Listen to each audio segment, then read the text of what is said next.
Elizabeth II made history in the summer of 2022 when she became the first British monarch to celebrate the Platinum Jubilee. He died peacefully on September 8, 2022, at the age of 96. Here are Queen Elizabeth II's best quotes. While we may have more still to endure, better days will return. We will be with our friends again, we will be with our families again, we will meet again. It's worth remembering that it is often the small steps, not the giant leaps, that bring about the most lasting change. It has always been easy to hate and destroy. To build and to cherish is much more difficult. I cannot lead you into battle, I do not give you laws or administer justice, but I can do something else. I can give you my heart and my devotion to these old islands and to all the peoples of our brotherhood of nations. The wartime generation, my generation, is resilient. You've all seen pictures of the Earth taken from space. Unlike all the other planets in the solar system, Earth shimmers green and blue in the sunlight and looks a very pleasant place to live. Often a child's helplessness and vulnerability bring out the best in us. Right around the world, people gather to compete under standard rules and, in most cases, in a spirit of friendly rivalry. Competitors know that, to succeed, they must respect their opponents. Very often, they like each other too. Religion and culture are much in the news these days, usually as sources of difference and conflict, rather than for bringing people together.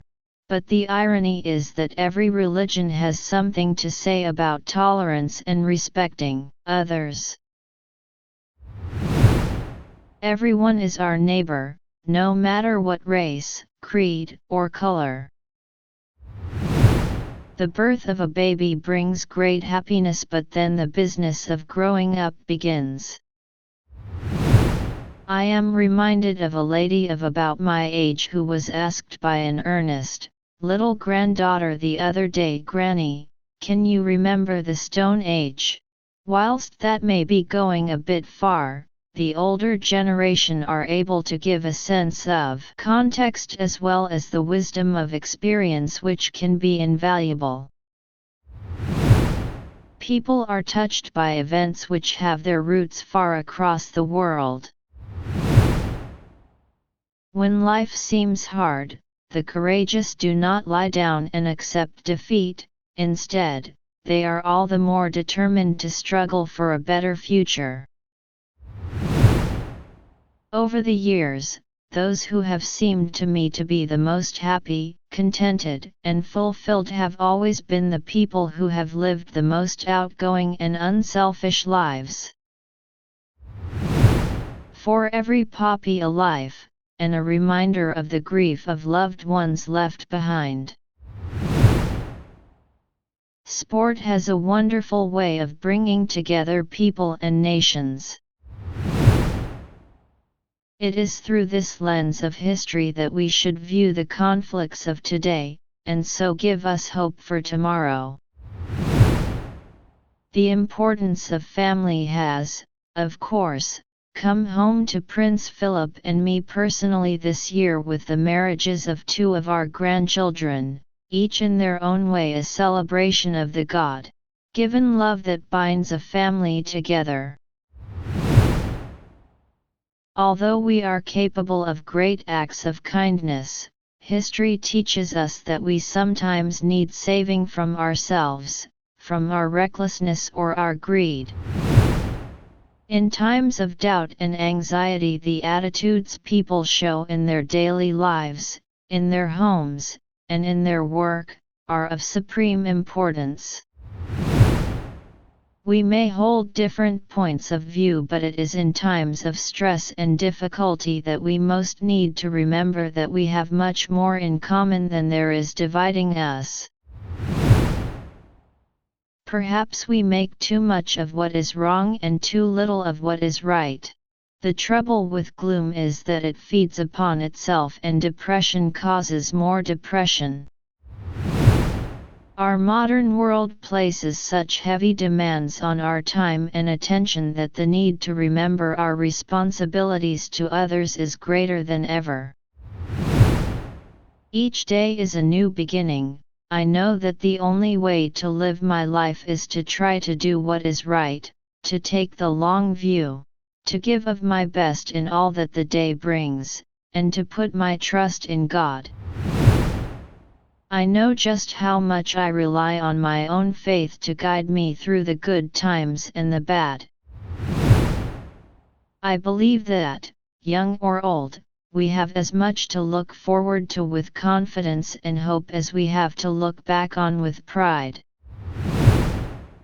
If we resolve to be considerate and to help our neighbors, to make friends with people of different races and religions, and, as our Lord said, to look to our own faults before we criticize others, we will be keeping faith with those who landed in Normandy and fought so doggedly for their belief in freedom, peace, and human decency.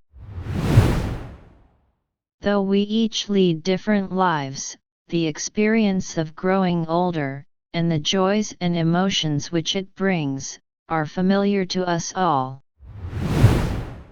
By being willing to put past differences behind us and move forward together, we honor the freedom and democracy once won for us at so great a cost. With age does come experience, and that can be a virtue if it is sensibly used.